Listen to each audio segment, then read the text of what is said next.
nikmat kepada mereka. Tapi jalan ini sulit. Jalan ini terjal, mendaki, melelahkan. Bekal yang dibawa juga nggak bisa banyak-banyak. Ghairil maghdubi alaihim waladhdallin. Bukan jalannya orang-orang yang engkau murkai, bukan jalannya orang-orang yang tersesat. Yang dimurkai dan tersesat itu ya. Selamat datang di channel Kalam Syiar FM. Panas akan melukai tangan kita sendiri. Orang-orang akan berpikir nih orang kolot, api dipegang, dia seharusnya dibuang, dilepas. Tapi itu agama kita. Maka semoga kita bisa sadar, paling tidak yang hadir malam ini di tempat ini hafal dengan kalender Hijriah. Nah, yang pakai baju biru, sebutkan kalender Hijriah.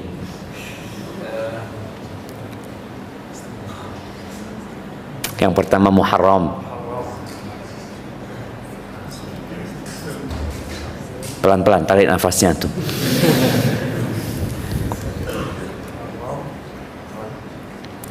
Habis Muharram langsung Rajab. Sekarang Rajab nih. Habis Muharram Safar. Rabiul Awal, Rabiul Tsani.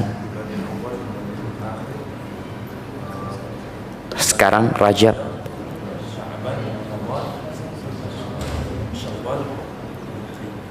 Dzulqa'dah, Dzulhijjah, insyaallah. Mana hadiahnya? Insyaallah. Berat banget. Barakallahu fikum. Jadi ingat, kita di bulan Rajab, bulan haram. Yang berbuat dosa di bulan ini tidak sama dengan berbuat dosa 8 hari kemarin di bulan Jumadil Akhir. Nggak sama. Ketika muslim tahu dengan fadilah bulan Rajab, dia akan hati-hati. Dia akan mempersiapkan diri. Bahkan bulan Rajab ini menjadi bulan persiapan untuk menghadapi bulan Ramadan. Allahumma barik lana fi Rajab wa Sya'ban wa ballighna Ramadan. Jamaah rahimakumullah. Bicara berubah tanpa kembali. Di dalam hadis yang diriwayatkan Ibnu Majah dari Abdullah ibn Sarjas radhiyallahu taala anhu qala kana Rasulullah sallallahu alaihi wasallam yaqul, di antara doa yang biasa dibaca oleh Nabi alaihi salatu wassalam, Allahumma inni a'udzubika minal hauri ba'dal kaur. Coba kita baca bersama. Allahumma inni a'udzubika minal hauri ba'dal kaur. Lagi. Allahumma inni a'udzubika minal hauri ba'dal kaur. Ayo. Minal hauri ba'dal kaur. Sebelah kiri yang hafal. Anda angkat tangan yang hafal. Nah, fadhal.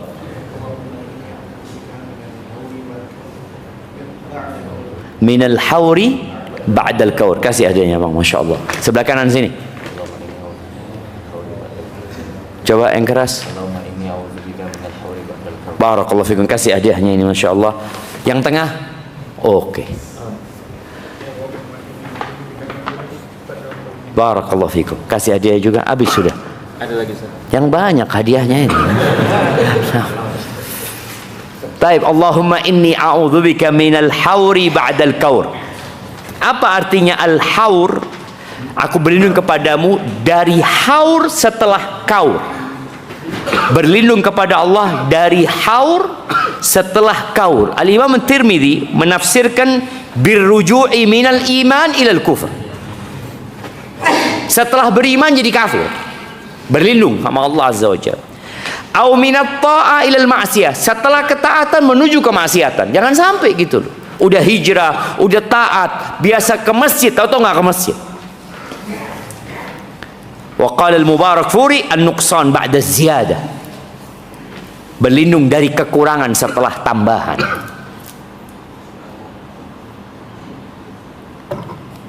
Sebagian kita bacaan Qur'annya tambah kurang.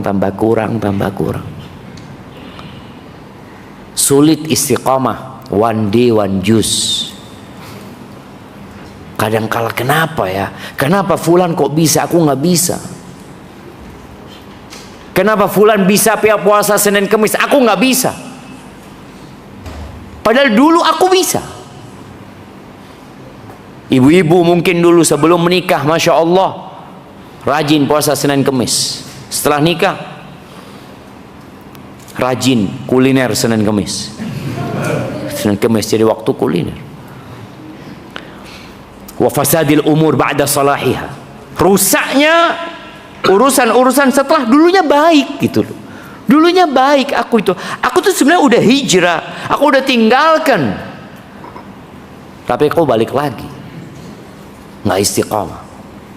Itu doa dibaca Nabi sallallahu alaihi wasallam. Dan sebagian ulama hadis menyebutkan doa itu dibaca juga ketika pulang safar. Berlindung, jangan sampai berangkat dalam perjalanan nih orang-orang pada liburan, jangan sampai balik dari liburan imannya tambah turun gitu. Seharusnya imannya nambah di masa liburan, karena dia melihat banyaknya dahsyatnya ciptaan Allah Azza wa Jal, dan banyaknya nikmat yang Allah berikan kepada dirinya. Sebagaimana tadi disebutkan oleh MC kita, seharusnya kita bertambah syukurnya sama Allah Azza wa Jalla. Ternyata enggak. Seharusnya di akhir tahun, anggapnya akhir tahunnya orang-orang Masihin, orang itu tambah takut karena berkurang umurnya, bukan bertambah. Makanya tadi imam kita ketika mengatakan untuk mempersingkat waktu, ana sampai hari ini belum tahu bagaimana mempersingkat waktu. Nggak ada cerita waktu bisa disingkat ya udah kayak gitu. Yang ada waktu kita hilang, tidak berkah. Ahibati fillah, ada orang-orang yang memang belum mengerti nilainya hidayah itu. Seberharga apa sih ketika engkau dapat hidayah dari Allah, kemudian engkau taat, engkau jadi ngerti mana yang halal, mana yang haram, seperti apa? Ana pernah dapat potongan video orang bikin konten ya. Anak itu tanya tentang nilai dirinya, lalu sama ibunya kalau nggak salah dikasih permata atau batu ya, dia suruh tawarkan ke beberapa tempat. Satu tempat ditawar mungkin $2, satu tempat mungkin ditawar $100, beda-beda jemaah. Kenapa kok berbeda? Karena ilmu yang dimiliki orang itu berbeda-beda. Begitu pula dengan hidayah ini. Ana akan membacakan sebuah firman Allah dan beberapa ayat dari firman Allah Azza wa Jalla. Salah satunya di surat Al-Maidah ayat 36-37 ya. Supaya kita bisa memahami nikmat hidayah antum bisa datang ke masjid ini. Kalau dibandingkan dengan nikmat antum bisa kuliner ba'dal maghrib, jalan-jalan sama keluarga umpamanya. Seperti apa sih bedanya? Allah mengatakan Jalla Jalaluhu, innal ladzina kafaru, sesungguhnya orang-orang kafir. Yang kita tahu orang-orang kafir di muka bumi ini berapa persen? 80%. Enggak jemaah, 75%. Dari 8 miliar penduduk bumi ini 2 miliar yang muslim. Iya, 2 miliar kira-kira. Kita lihat bagaimana kehidupan orang-orang kafir. Kesian jemaah, kita seharusnya kesian. Allah menyebutkan tentang mereka, "Lau anna lahum ma fil ardi jami'an wa mithlahu ma'ahu liyaftadu bihi min adzabi yaumil qiyamah ma tuqbila minhum." Kalau mereka memiliki bumi dan isinya, tiap orang itu memiliki bumi dan isi milik dia pribadi, lalu dia akan gunakan untuk menebus dirinya.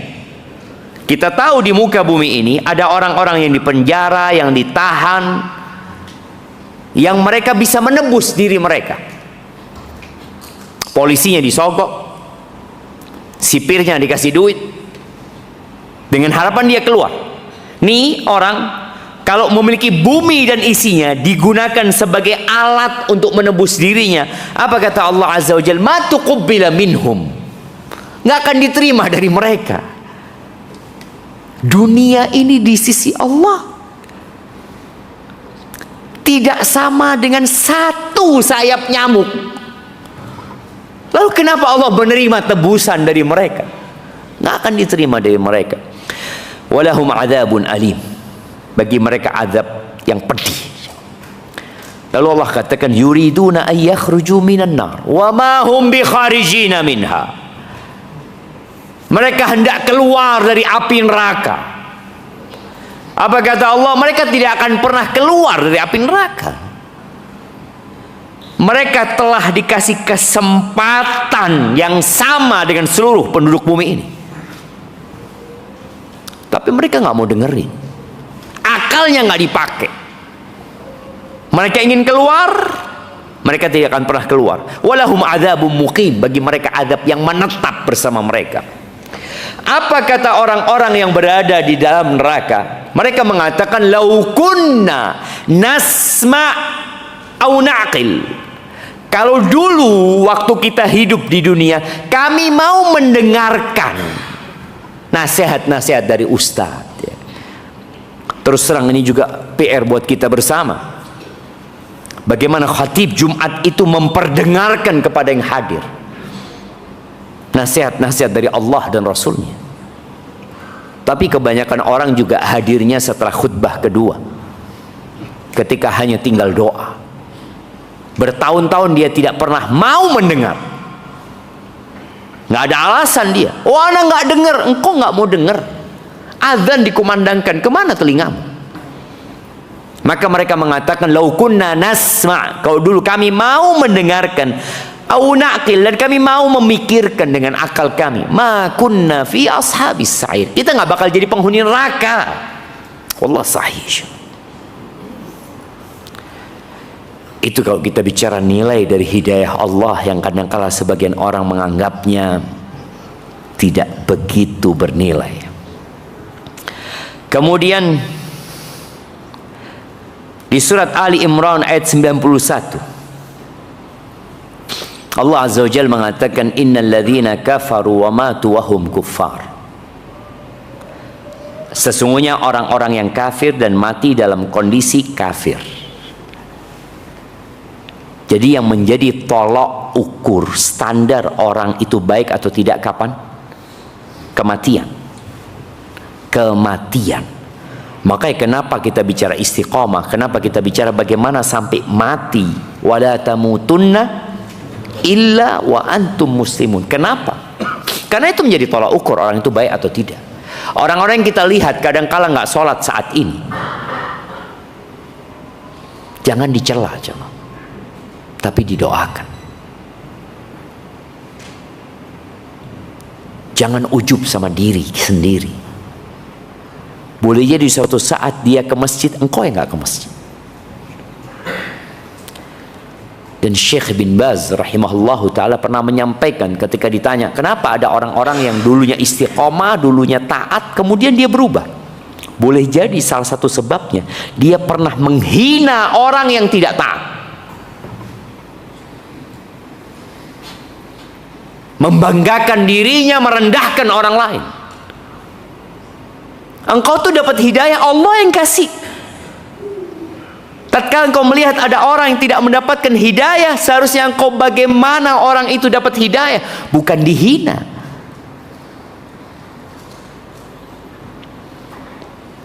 Maka kita perlu memikirkan akhir hidup kita, bukan sekarang. Bagaimana menjaga ketaatan ini sampai mati. Kembali kepada firman Allah di Ali Imran 91, mereka yang kafir dan mati dalam kondisi kafir, falay yuqbala min ahadihim mil'ul ardi dhahaba walau iftada bi. Allah katakan tidak bakalan diterima dari mereka sepenuh bumi ini emas. Kalau mereka ingin menebus diri mereka, sepenuh bumi ini emas ya.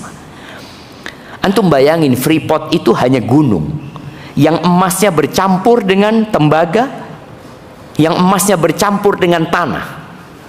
Kita di NTB sana, ya, di Sumbawa sana ada juga tambang-tambang emas. Oh, berapa banyak tambang-tambang emas di muka bumi ini. Tapi nggak banyak, artinya bukan semuanya emas. Kira-kira kalau antum punya emas sepenuh masjid ini, antum jadi apa? Dan antum di penjara. Lalu antum telepon istri antum, coba kirimkan emas 1 ton untuk menebus diriku. Kira-kira sama sipirnya diterima enggak jemaah? 1 ton jemaah? Oh enggak.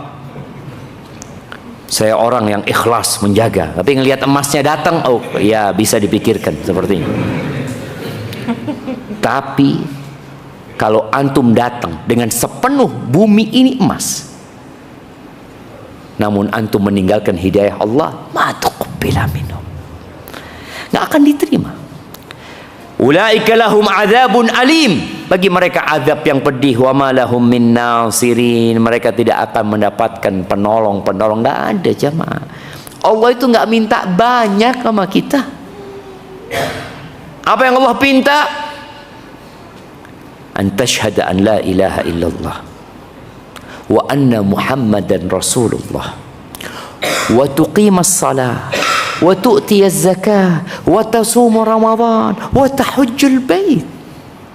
Dan kalau laksanakan perintah Allah, jauhi larangannya. Wallah jamaah, perintah Allah itu kalau kita mau memikirkan lebih ringan daripada perintah tempat kita kerja.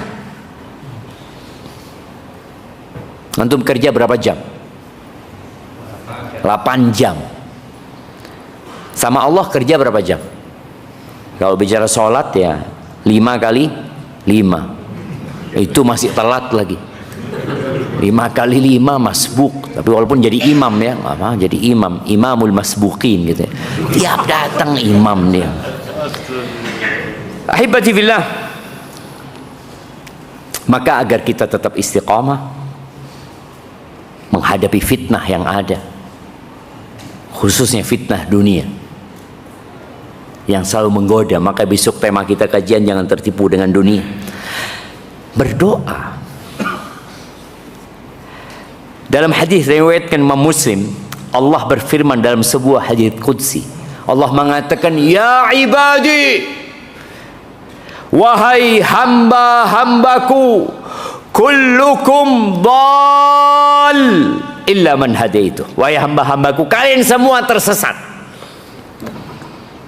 kecuali orang yang aku kasih hidayah.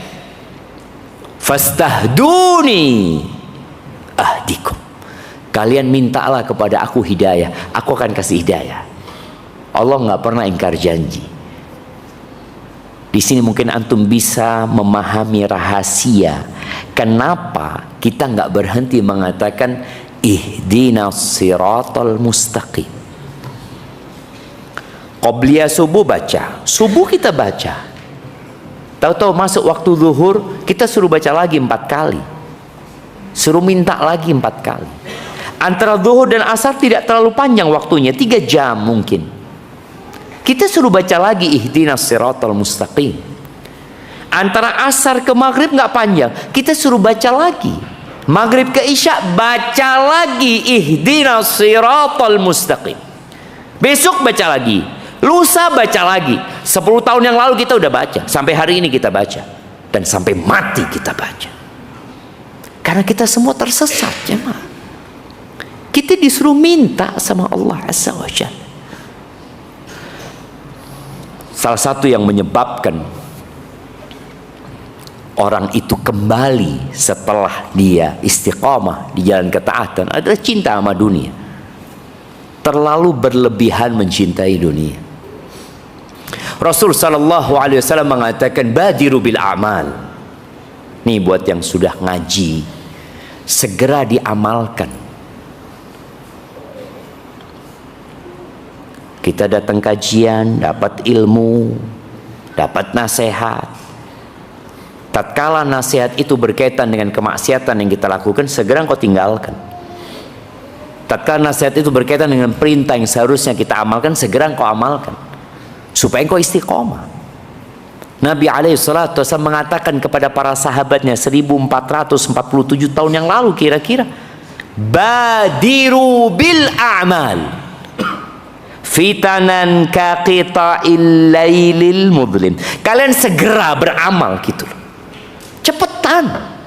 Jangan ditunda-tunda. Sebelum datang fitnah-fitnah seperti potongan malam gelap gulita. Antum bayangin ya. Kalau listrik mati, kemudian terjadi gempa, apa yang akan terjadi dengan kita di masjid ini? Panik. Itu pintu antum akan buka, yang ketika antum masuk tadi satu-satu, tapi tatkala antum keluar, apakah antum akan satu-satu? Boleh jadi iya, boleh jadi enggak. Ketika kejadian di Palu, Anda datang ke sebuah masjid, yang masjid itu ya masih ada wujudnya. Dia cerita, kebanyakan yang mati waktu gempa itu Ustaz, bukan yang dalam masjid Ustaz, yang berlarian ke pintu Ustaz. Terinjak-injak di pintu. Mereka takut runtuh, ternyata nggak runtuh. Tapi mereka kemudian saling membunuh, kalau bisa disebut di pintu itu, jalan keluar itu. Semua memikirkan nafsi. Nggak ada ngomong tafadhol antum duluan. Nggak ada jemaah. Kira-kira kalau itu terjadi di masjid kita, antum akan tafadhol duluan? Kayaknya enggak Ustaz. Ya itu yang terjadi. Tatkala kita tidak beramal, kemudian terjadi fitnah seperti potongan malam gelap gulita, kita akan kalut jemaah. Yusbihur rajulu mu'minan wa yumsi kafiran. Paginya masih beriman, sorenya kafir. Wa yumsi mu'minan wa yusbihu kafiran. Sorenya dia beriman, paginya sudah kafir. Kok bisa ya? Bukankah dia muslim? Nah, yabi'u dinahu. Dia menjual agamanya bi'aradin minad dunya, untuk mendapatkan sedikit kenikmatan dunia ini. Kalau dia jual agamanya dengan 1 ton emas, menurut antum layak enggak jemaah? 1 ton jemaah, 1 ton. Ketika orang tahu dengan nilai dunia, dia nggak akan mau. Aku kalau dapat 1 ton emas, terus aku jadi apa? Jadi apa? Aku tetap akan kembali menjadi tanah. Dan 1 ton emas itu aku akan tinggalkan. Dan itu dunia. Tapi gara-gara nih orang dikasih nasihat tidak langsung diamalkan, kemudian datang tuh fitnah. Fitnah ekonomi, fitnah jabatan, fitnah wanita, dia jual agamanya untuk mendapatkan sedikit kenikmatan dunia. Maka hati-hati dengan yang namanya kecintaan kepada dunia ini. Allah cerita di surat At-Tahrim tentang istrinya Fir'aun kita akan ambil pelajarannya. Bagaimana tatkala fitnah itu datang, boleh jadi dunia kita akan diambil, atau kita ditawarin dunia, atau boleh jadi jabatan kita yang akan dicabut, atau boleh jadi nyawa kita yang jadi taruhannya. Apa yang harus kita lakukan? Allah Azza wa Jalla mengatakan, wa dharaballahu mathalan lilladzina amanu imra'ata fir'aun. Allah jadikan percontohan buat orang-orang yang beriman, istrinya Fir'aun, yang disebut namanya Asia binti Muzahim. Fir'aun jemaah, yang tadi imam kita membacakan surat An-Nazi'at. Bagaimana Fir'aun ini mengatakan, qala ana rabbukumul a'la, ana rabbukumul a'la, aku Tuhan kalian yang paling tinggi. Ini istrinya orang itu. Bagaimana dia memimpin dengan kezaliman. Bayi-bayi lelaki yang lahir disembelih hidup-hidup sama Fir'aun. Sebuah tirani yang berkepanjangan. Dia menyaksikan sendiri bagaimana suaminya, tapi suaminya tatkala hidayah datang menyapa, dia beriman. Dia beriman di rumahnya Fir'aun, di istananya Fir'aun, yang lingkungannya tidak mendukung sama sekali, lingkungan yang beracun. Tapi mau gimana lagi, dia tidak bisa lari karena dia hidup di tempat itu. Sebagian kita kadangkala berada di posisi seperti istrinya Fir'aun, tapi dengan level yang sangat rendah. Apa yang ada dalam benak istrinya Fir'aun? Pada saat Fir'aun tahu istrinya beriman, maka dipanggil prajurit-prajurit hebatnya, disuruh menangkap istrinya, memasung istrinya kedua tangan dan kedua kakinya di atas tanah. Kemudian disediakan batu besar yang akan ditimpakan kepada Asia kalau dia tidak keluar dari agamanya. Kalau dia memikirkan dunia, dia akan meninggalkan keimanannya. Dia hidup nyaman di istana Fir'aun sebagai permaisuri raja, ratu yang memiliki dayang-dayang, yang keinginannya selalu dipenuhi, yang ranjangnya berlapiskan emas. Ketika dia kepanasan akan ada yang mengipasi dia. Hidup dengan segala kenikmatan yang tidak dirasakan oleh rakyat Mesir pada waktu itu, dirasakan oleh ratu Mesir ini, Asia bintu Muzahim. Yang dia ingat Tuhannya. Maka pada saat antum terfitnah, tolong yang antum panggil adalah Robbi. Robbi, panggil. Wahai Rob yang menciptakan aku, wahai Rob yang memiliki alam semesta ini, wahai Rob yang menghidupkan dan mematikan. Rabbi bnili indaka baitan fil jannah. Dia lupakan semua dunia dan isinya, yang dia ingat akhirat. Bangunkan buat aku ya Allah di sisimu ya Allah rumah fil jannah, di surga ya Allah. Dia lupa sama dunia ini karena dia tahu dengan nilai dunia. Dia sudah lihat bapaknya mati, mbahnya mati.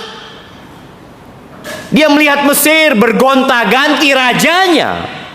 Gak ada yang kekal dan abadi di muka bumi ini. Maka yang dia pandang bukan dunia. Yang dia panggil pertama adalah Tuhannya. Kemudian dia memandang kepada akhirat, kehidupan yang kekal dan abadi. Dia meminta rumah di sisi Allah Azza wa Jal. di surga. Wa najjini min Fir'aun. Baru dia berbicara tentang masalah dia. Aku punya masalah ya Allah. Selamatkan aku dari Fir'aun. Bayangin ya. Bukan minta diselamatkan terlebih dahulu. Karena permohonan meminta keselamatan ini untuk di mana? Dunia. Untuk di dunia. Aku sekarang sedang disiksa. Aku butuh keselamatan, iya. Tapi dia memikirkan akhiratnya. Dia minta dibangunkan di sisi Allah rumah di surga, baru minta keselamatan. Tapi kebanyakan kita tatkala punya masalah ekonomi, yang pertama dia cari solusi apa? Ekonominya, rizkinya. Bagaimana kesulitannya menjadi kemudahan buat dia. Dunianya dulu. Asia enggak. Ya dia minta selamat. Kita suruh berdoa minta keselamatan. Wa najjini min Fir'aun, dari Fir'aun, wa amalihi, dan perbuatan dia.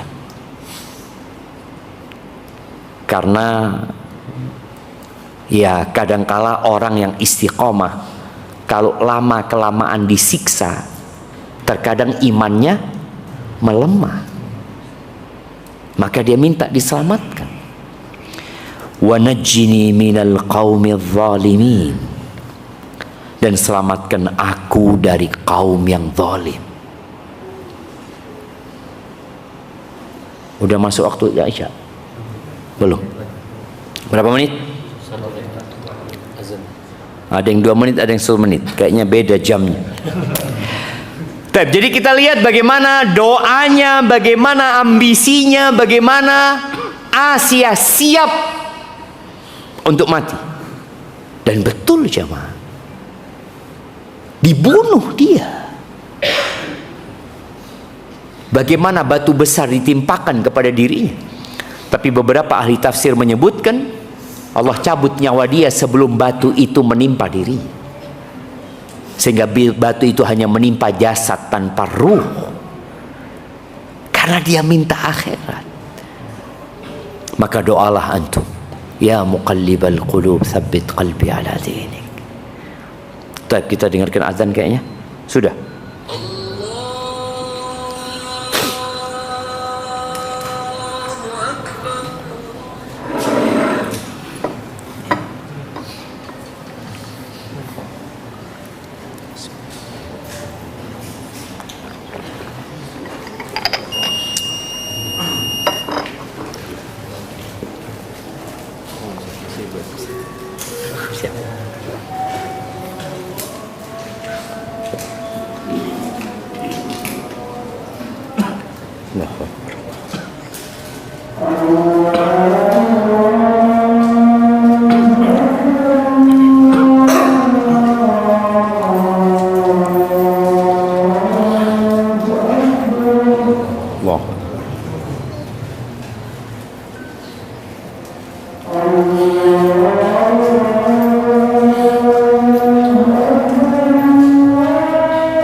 Allahu Akbar, Allahu Akbar.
La ilaha illallah. Allahumma shalli. Allahumma.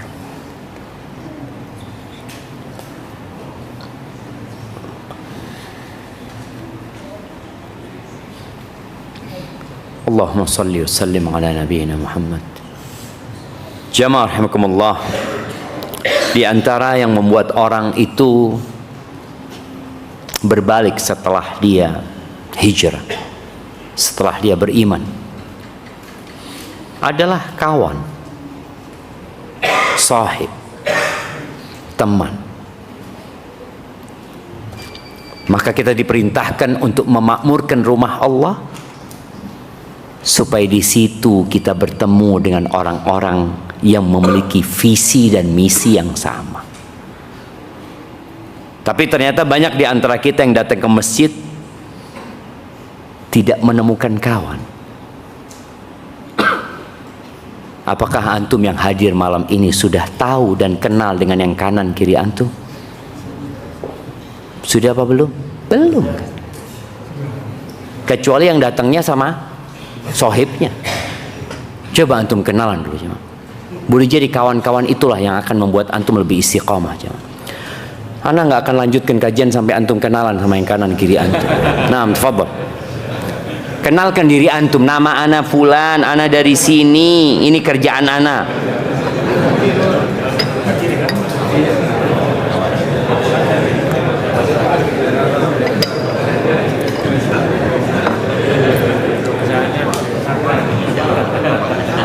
Iya, yang luar ibu-ibu juga ya, ibu-ibu. Jangan sampai datang ke masjid tapi engkau merasa sendirian di sini.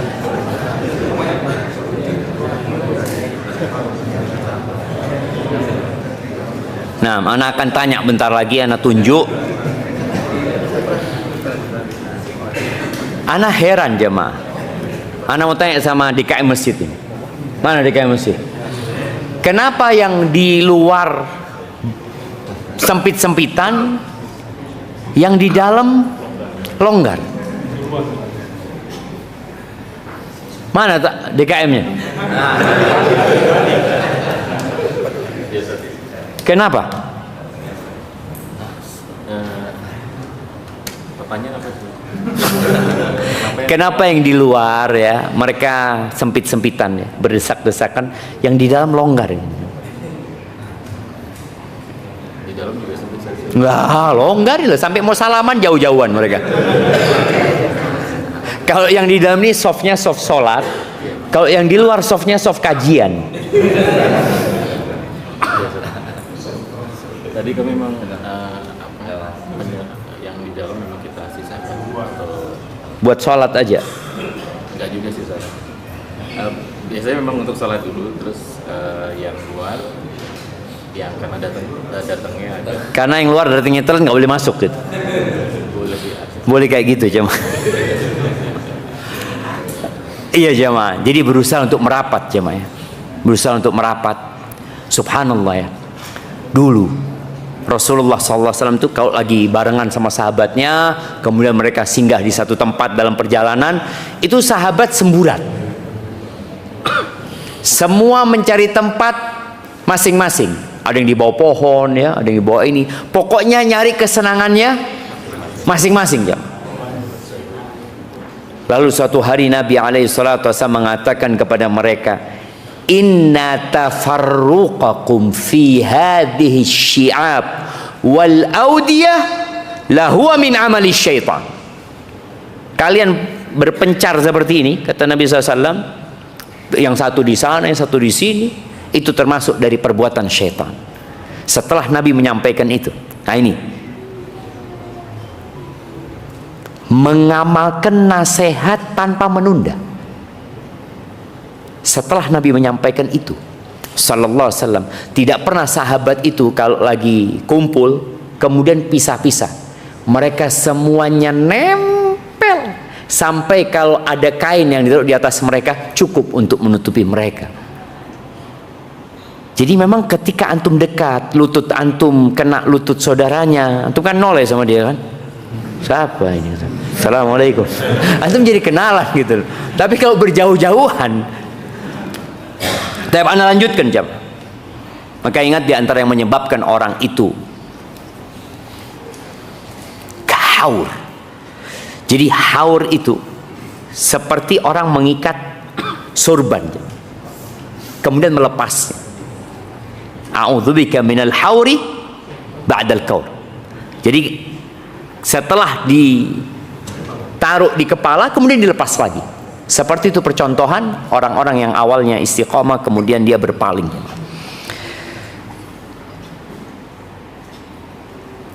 Di surat Thaha ayat 70 dan selanjutnya Allah menceritakan kejadian tukang-tukang sihir Fir'aun. Bagaimana yang awalnya datang cinta dunia, karena dari awal mereka datang untuk bertanding dengan Nabi Musa, dan di awal kedatangannya mereka bertanya kepada Fir'aun, kami dapat apa kalau kami menang gitu loh. Ya engkau akan menjadi orang-orang yang terdekat dengan Fir'aun. Ya sudah, apa yang diinginkan akan diberikan. Tapi subhanallah, tatkala mereka melihat kebenaran, bagaimana tongkat Nabi Musa berubah menjadi ular dan ular itu memakan tongkat-tongkat dan tali-tali tukang sihir, Allah mengatakan faulqiyas saharatu sujadan. Semua sujud tukang sihir Fir'aun. Qalu amanna bi rabbi Haruna wa Musa. Kami beriman kepada Rabbnya Nabi Harun dan Nabi Musa. Spontan. Karena mereka mau mendengar. Jadi sebelum mereka tanding, Nabi Musa sudah mendakwain, sudah menyampaikan kepada mereka, menjelaskan kepada mereka tentang buruknya sihir yang mereka akan lakukan, tentang bahayanya kekufuran, diceritakan tentang adab yang menanti dan surga Allah Azza wa Jal yang akan menjadi tempat yang kekal dan abadi buat orang-orang yang beriman. Sudah didakwain sama Nabi Musa. Tapi mereka tidak beriman sampai mereka melihat bukti nyata bahwa Nabi Musa adalah Nabi utusan Allah Azza wa Jal. Maka kemudian mereka sujud. Marah Fir'aun. Fir'aun mengatakan, qala amantum lahu qabla an adhana lakum. Berani-beraninya kalian beriman kepada Musa sebelum aku kasih izin. Karena Fir'aun penguasa, dia bisa membunuh sebagaimana dia telah bunuh bayi-bayi. Dia mengaku sebagai Tuhan yang paling tinggi. Lalu Fir'aun memberikan penjelasan kepada tukang-tukang sihir ini, innahu lakabirukumul ladzi 'allamakumus sihir. Kalian tahu dia itu guru kalian, senior kalian yang mengajarkan sihir kepada kalian. Berusaha untuk memberikan syubhat kepada tukang-tukang sihir yang sudah beriman ini, karena ternyata syubhatnya nggak diterima. Maka Fir'aun memberikan ancaman. Dia mengatakan, fala uqatti'anna aydiyakum wa arjulakum min khilaf. Aku benar-benar akan memotong tangan dan kaki kalian secara silang. Nggak dibunuh sama Fir'aun, tapi disiksa. Karena harapannya orang kalau disiksa itu balik. Lalu Fir'aun mengatakan, wala usallibannakum fi judhu'in nakhl. Setelah aku potong kalian secara silang kaki dan tangannya, aku akan salib kalian di pohon-pohon kurma. Fir'aun ingin menunjukkan kekuasaan dia, dan dia mampu melakukan itu, dan dia lakukan itu supaya menjadi pelajaran. Jangan sampai ada yang beriman mengikuti tukang-tukang sihir ini. Wala ta'lamunna ayyuna ashaddu 'adzaban wa abqa. Dan kalian pasti akan tahu siapa di antara kita yang lebih pedih dan lebih kekal siksanya. Taib. Apa sikap tukang-tukang sihir? Dia dikasih syubhat, kemudian dikasih ancaman. Apakah goyah iman mereka? Mereka mengatakan, qalu lan nu'thiraka ala ma ja'ana minal bayyinat walladhi fatarana. Kami tidak akan memilih tunduk kepadamu atas bukti-bukti nyata, mukjizat yang telah datang kepada kami. Dan Allah yang telah menciptakan kami. Artinya bukan engkau yang menciptakan kami, gitu loh. Bukan engkau yang kasih rizki kepada kami. Kita lihat bagaimana dia memandang kepada Allah. Sebagaimana tadi ceritanya Asia yang dia pandang Allah. Kami nggak mungkin lebih mementingkan engkau, mendahulukan engkau atas hidayah yang sudah datang kepada kami. Lalu mereka mengatakan dengan suara lantang, faqdi ma anta qad, innama taqdi hadhil hayatad dunya. Engkau ingin memberikan hukuman kepada kami, silahkan kau hukum kami. Tuntaskan keputusanmu, engkau akan memotong kanan atau kaki dan tangan kami secara silang. Engkau hendak menyalip-nyalip kami di pohon-pohon kurma, faqdi ma anta qad, innama taqdi hadhil hayatad dunya. Keputusanmu hanya berlaku dalam kehidupan dunia ini. Kalau kami tidak dibunuh sama engkau, kami akan mati. Kami akan mati, gitu. Ini sebuah keyakinan yang membuat mereka istiqamah di atas keputusan mereka untuk menerima disiksa sama Fir'aun. Mereka mengatakan, inna amanna bi rabbina, sesungguhnya kami telah beriman kepada Tuhan kami, liyaghfira lana khatayana, dengan harapan Allah mengampuni kesalahan-kesalahan kami, wa ma akrahtana alaihi minas sihir, dan engkau memaksa kami untuk melakukan sihir, semoga Allah mengampuni kami. Wallahu khairun wa abqa, sesungguhnya pahala di sisi Allah itu lebih baik dan lebih abadi. Maka di sini jemaah, ketika fitnah datang, ketika iman antum mulai digoyah, maka ingat sama Allah Azza wa Jalla. Oleh karena itu, ana lupa apa pernah ana sampaikan di masjid ini. Ketika Rasul sallallahu alaihi wasallam mengajarin Shaddad ibn Aus, ya Shaddad, wahai Shaddad, idza ra'aita an-nas yaknizuna adh-dhahaba wal fiddah, apabila engkau melihat orang-orang sudah sibuk dengan emas dan perak, mereka menimbun, mereka menyimpan emas dan perak, fakniz anta haula'il kalimat, engkau baca doa ini, engkau timbun kata-kata ini. Apa yang pertama dipinta? Allahumma inni as'aluka tsabata fil amr, ya Allah, aku minta keteguhan dalam urusan ini, ya Allah, wal azimata 'ala rusydi, dan aku minta tekad yang kuat di atas petunjuk, wa as'aluka mujibati rahmatik wa azaima maghfiratik. Baca doa itu jemaah. Semoga kita bisa istiqamah. Dan tadi jangan lupa baca Qur'annya dan istiqamah baca Qur'an. Kalau antum nggak bisa one day one juz, ya udah, satu hari satu ayat. Tapi tiap hari antum baca satu ayat, antum baca artinya, antum baca tafsirnya, antum amalkan dalam kehidupan ini. Insya Allah Allah akan berikan keistiqomahan kepada kita. Kenapa? Inna hadzal Qur'an yahdi lillati hiya aqwam. Ini Quran memberikan petunjuk kepada jalan yang paling lurus, yang lainnya bengkok. Barakallahu fiik, itu mungkin dapat Anda sampaikan. Kurang lebihnya mohon maaf.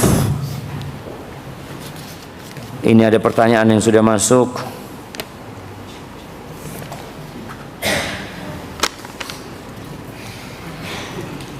Apa nasihat Ustaz tentang yang sedang terjadi di Sumatera Utara, terutama Aceh, Tamiang, Medan, Padang?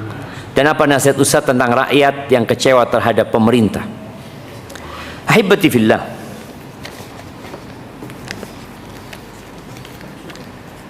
tidak setiap musibah yang turun itu karena dosa. Tidak semua musibah yang menimpa itu disebabkan dosa, tapi setiap dosa menyebabkan musibah.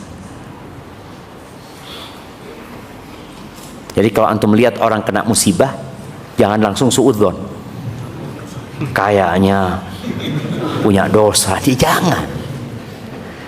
Tapi setiap dosa itu akan mengantarkan kepada musibah. Namun ada yang musibahnya ditunda. Kata Nabi SAW, "Idza aradallahu bi'abdin khairan", apabila Allah menginginkan kebaikan buat seorang hamba, ajjala lahul uqubata fid dunya, Allah segerakan hukuman buat dia di dunia. Sedikit berbuat dosa langsung dihukum sama Allah Azza wa Jalla. Lihat sahibnya, sahib ana Ustaz, maksiat terus nggak dihukum-hukum sama Allah Ustaz. Ya alhamdulillah, berarti Allah cinta sama engkau. Karena ada orang yang berbuat dosa ya, berzina umpamanya, nggak ketahuan. Ini baru berzina sekali langsung ketahuan. Mencuri sekali langsung ketahuan. Itu tanda Allah ingin kebaikan. Wa idza aradallahu bi'abdin syarran, kalau Allah ingin keburukan buat seorang hamba, amsaka lahul uquba, ditahan hukumannya sampai nanti diberikan kelak di akhirat. Jadi yang terjadi dengan saudara-saudara kita di Sumatera itu pelajaran buat kita semua bahwa dunia itu memang tidak bernilai, jamaah. Antum melihat rumah yang dibangun bertahun-tahun dalam sekejap hilang. Antum lihat jembatan yang dibangun oleh pemerintah berbulan-bulan dengan biaya miliaran, diangkut sama air. Antum melihat perkampungan yang tenggelam. Dunia ini bukan tempat tinggal.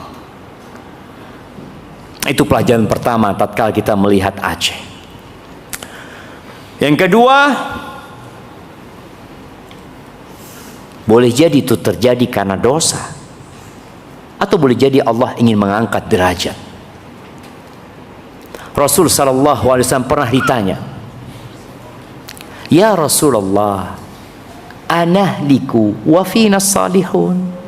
Apakah kita akan binasa padahal di tengah kita ada orang-orang soleh? Naam. Idza kathural khabath, kalau banyaknya kekejian, merajalelanya kemaksiatan, Allah binasakan. Padahal ada orang soleh. Ketika perang Uhud, umat Islam kalah. Padahal di situ ada Rasulullah SAW, di situ ada Abu Bakar, di situ ada Umar, di situ ada Utsman, ada Ali bin Abi Thalib radhiyallahu taala anhum, ada Abdurrahman bin Auf, ada Sa'ad bin Abi Waqqas, ada Hamzah, ada Mus'ab bin Umair. Kalah umat Islam. 70 sahabat terbunuh. Apa penyebabnya? Satu, kemaksiatan. Nggak nurut mereka sama Nabi SAW. Plus minkum man yuridud dunya wa minkum man yuridul akhirah. Kemaksiatan itu penyebabnya apa? Ambisi dunia. Maka boleh jadi musibah itu terjadi karena ambisi dunia. Semoga menjadi pelajaran buat semuanya. Bagi kita sekarang, apa tugasnya? Apa tugas kita?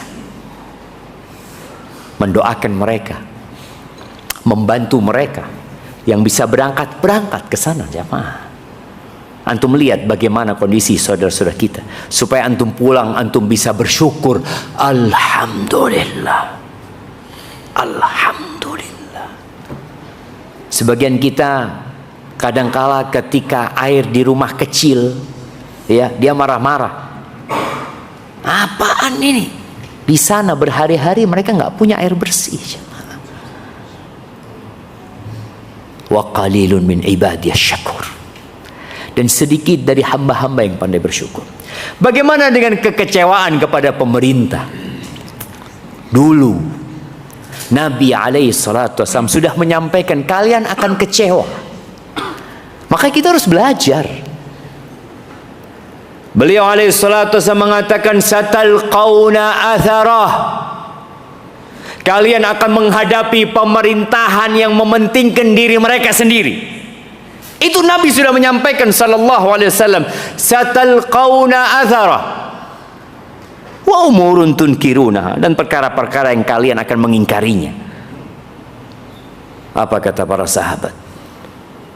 Fama ta'muruna ya Rasulullah? Apa sikap kami? Apa perintahmu kepada kami tatkala kami mendapati pemerintahan yang seperti itu? Apa kata Nabi sallallahu alaihi wasallam? Atuhum haqqahum. Sebenarnya masalah itu jadi simpel menghadapinya kalau kita mau belajar agama. Kata Nabi SAW, atuhum haqqahum, berikan hak pemerintah kalian, sudah. Berikan. Terus bagaimana dengan hak kami? Wasalullaha alladzi lakum. Kalian minta sama Allah hak kalian. Kita ini tadi mintanya sedikit, nuntutnya banyak. Nabi udah ngasih tahu sallallahu alaihi wasallam, nggak perlu nuntut sama mereka, mereka nggak akan kasih. Kalian nggak usah sibuk mencela, memaki, nggak ada gunanya. Emangnya jadi benar? Jadi benar? Nggak ada. Nabi sudah memberikan arahan alaihi salatu wasallam, minta hak kalian kepada Allah azza wajalla. Kita kadangkala lebih sering memikirkan diri kita sendiri, tidak memikirkan hak-hak saudara kita. Doakanlah jemaah, doakan. Dan doakan pemerintah kita, semoga Allah memberikan hidayah kepada mereka. Ini akhir tahun, tadi sudah disebutkan, menjadi akhir yang kadangkala penuh dengan kemaksiatan. Di tingkatan rakyat terendah kemaksiatan itu. Dan kita diam. Lalu ketika azab Allah turun, siapa yang kita salahkan? Seharusnya kita salahkan diri kita sendiri, jemaah.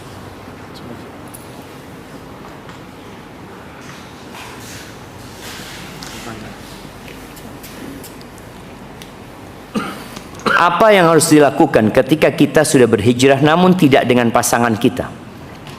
Memandang kita tidak ada baiknya, bahkan mungkin pasangan kita sampai kasar kepada kita. Mohon nasihatnya kepada saya dan pasangan saya. Tadi udah kita kasih contoh. Asia beriman nggak bersama suaminya.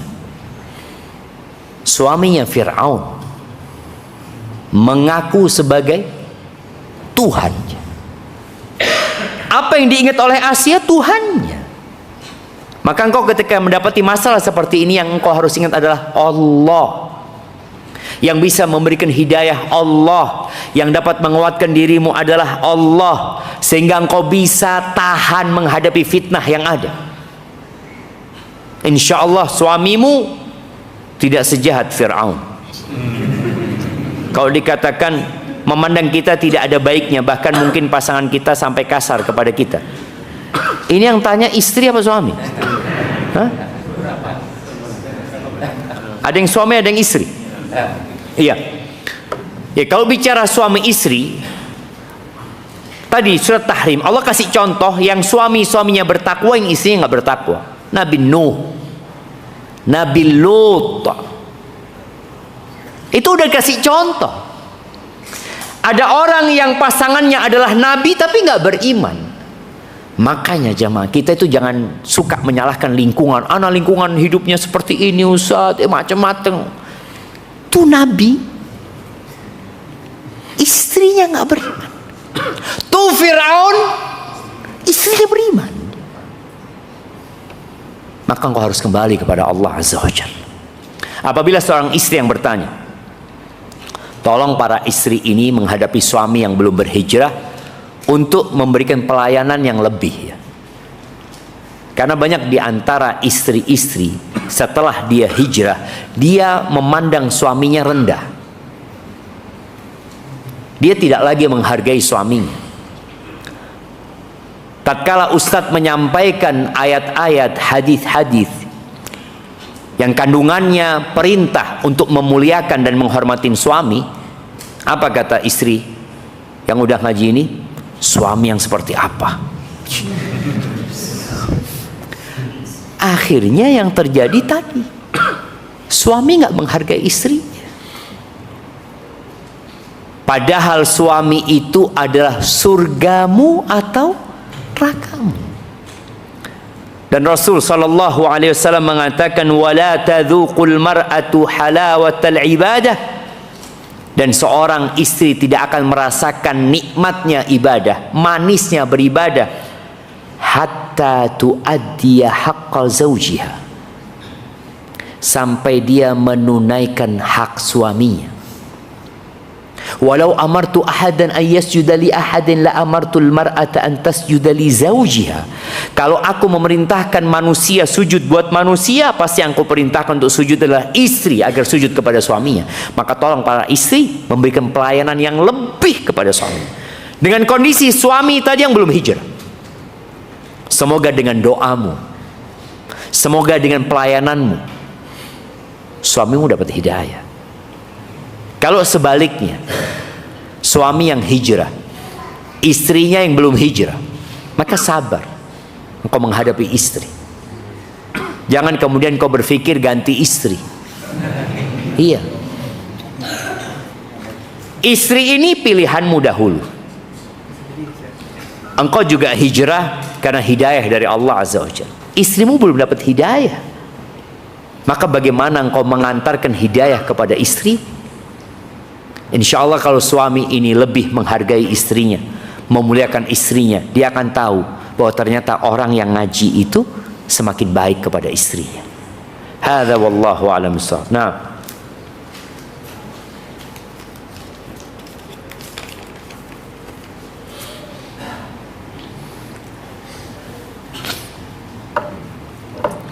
mohon jawaban atas keraguan saya. Dulu saya bekerja di lembaga ribawi dan saat ini sudah berhijrah. Dan saya menerima uang pensiunan dari hasil kerja saya dahulu. Bagaimana mengalokasikan dana hasil riba tersebut? Bolehkah kami gunakan untuk haji atau umrah? Wallahu a'lam bishawab jemaah. Ana nggak tahu. Karena Allah itu maha baik dan Allah tidak menerima kecuali yang baik. Mungkin ditanyakan ke ustadz lain. Loh, kalau nggak tahu ngomong nggak tahu lah. Ustaz dipaksa untuk jawab nanti salah Ustaz.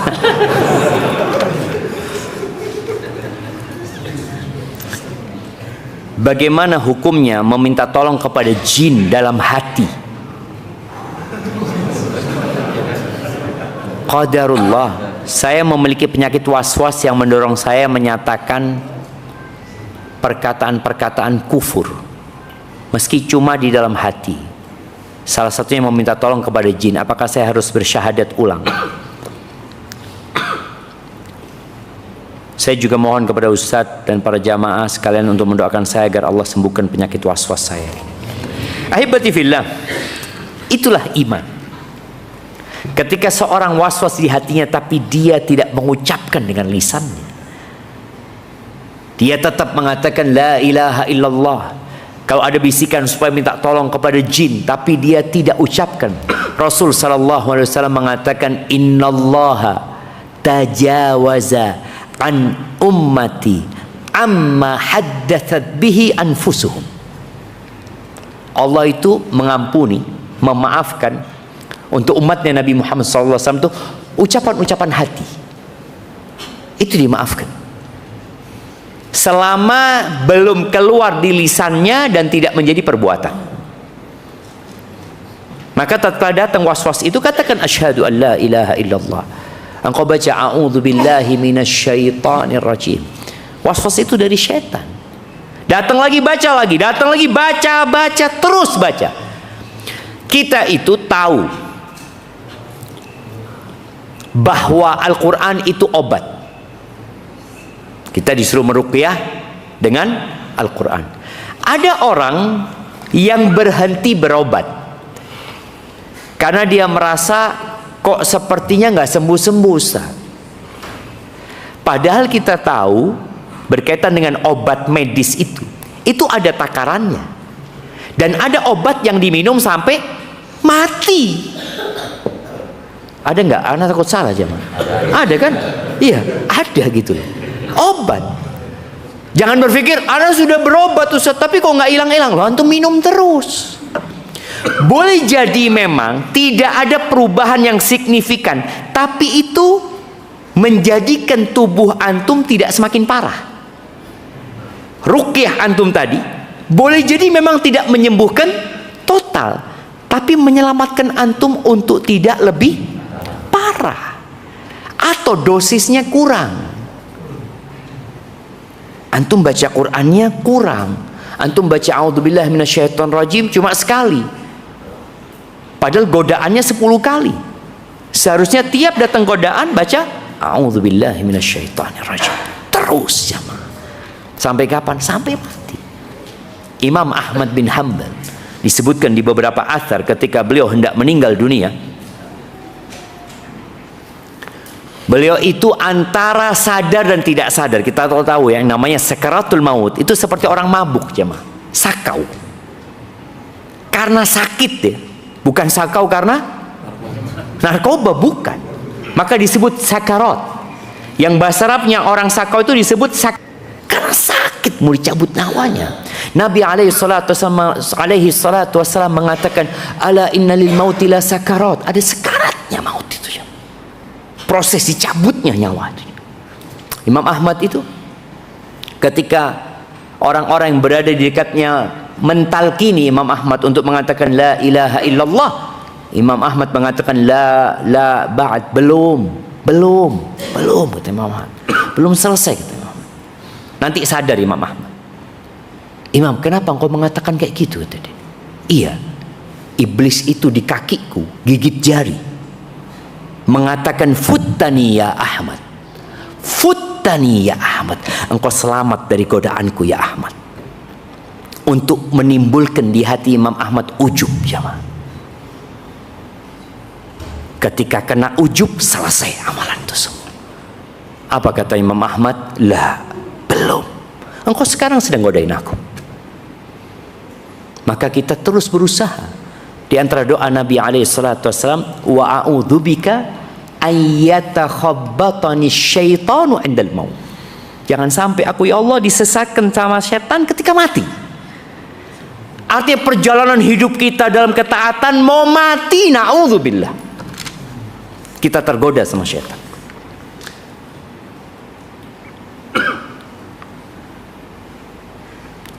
Bagaimana sikap kita? Bagaimana sikap kita jika masih banyak saudara-saudara seiman yang melakukan ritual pembanding saat Nataru? Ada yang semacam istighatsah, atau ada yang sampai jaga gereja. Itu jaga gereja nggak Nataru, Natalan apa? Haibati fillah. Inilah masalahnya. Kita ini tanggal 8 Rajab.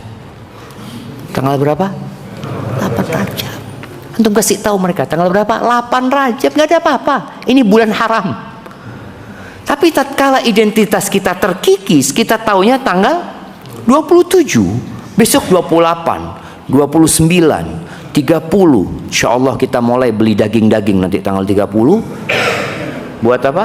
Barbecue atau orang sudah seperti itu. Tapi tatkala dia tahu Rajab bulan haram loh. Nih. Ini bulan persiapan untuk Ramadan. Jadi yang harus kita sampaikan kepada umat itu bagaimana memahamkan mereka bahwa kita bulannya bulan Rajab. Buat orang Nasrani, monggo silahkan. Ini toleransi. Antum mau merayakan Natalan, mau merayakan malam tahun baru, silahkan. Umat Islam nggak boleh gangguin. Karena Rasul Shallallahu Alaihi Wasallam mengajarkan kepada kita bagaimana memberikan hak kepada mereka. Orang Yahudi hidup di Madinah, mereka punya tahun baru, ya tahun barunya Yahudi. Apakah umat Islam kemudian ikut-ikutan? Enggak. Tapi tatkala kita menjadi ekor, kita akan ikut. Kemudian kita ikut tapi dimodifikasi dengan ini dan itu. Maka nasihat anak, Tanggal berapa? Rajab kita jamaah. Bulan haram. Jika dalam Islam kita tahu bahwa keutamaan ibu 3 kalinya ayah. Namun dalam keluarga, jika ibu memanggil anak karena butuh, namun ayah yang memanggil dan berdalih bahwa ibumu taat pada suami, apa yang harus dilakukan? Kita tahu ilmu namun terhalangi oleh dalil lain. Iya, engkau dengarkan ayah. Ada kondisi-kondisi berkaitan dengan penghormatan, pengagungan, itu ayah lebih dulu. Tapi kalau berkaitan dengan perhatian, kasih sayang, siapa? Ibu dulu. Jadi dalam kondisi ayah memanggil, ibu memanggil, sampaikan kepada ayah, aku dipanggil ibu. Kalau ayah mengatakan tunggu dulu, nanti ibumu akan faham bahwa engkau dipanggil sama bapakmu. Tapi kalau ibunya nggak faham menghormati suami, maka suaminya akan dimarahin. Betul jemaah. Ada kan suami-suami yang suka dimarahin sama istrinya, seperti itu. Seharusnya istri memuliakan suami. Jadi yang berkaitan dengan penghormatan, ya, pengagungan, maka tolong bapakmu didahulukan. Tapi tetap ya, yang bicara kebaktian kita, ibu yang lebih dahulu tadi. Ibumu, ibumu, dan ibumu. Taib, yang terakhir jamaah, sampaikan kepada kami tentang sebuah dalil untuk memotivasi kami. Dari tadi Ana sampaikan. Zakallah jamaah, itu yang dapat Ana sampaikan. Jadi kalau antum tadi masih butuh motivasi lagi, tanya sama teman antum. Kasih motivasi Ana kayaknya tadi ada agak ngeblank Ustaz menyampaikan tadi. Jazakumullah khair, yang benar dari Allah Azza wa Jalla, yang salah dari diri Ana pribadi. Allah dan Rasul yang terbebaskan dari kesalahan itu. Subhanakallahumma bihamdika asyhadu an la ilaha illa anta astaghfiruka wa atubu ilaik. Wassalamualaikum warahmatullahi wabarakatuh.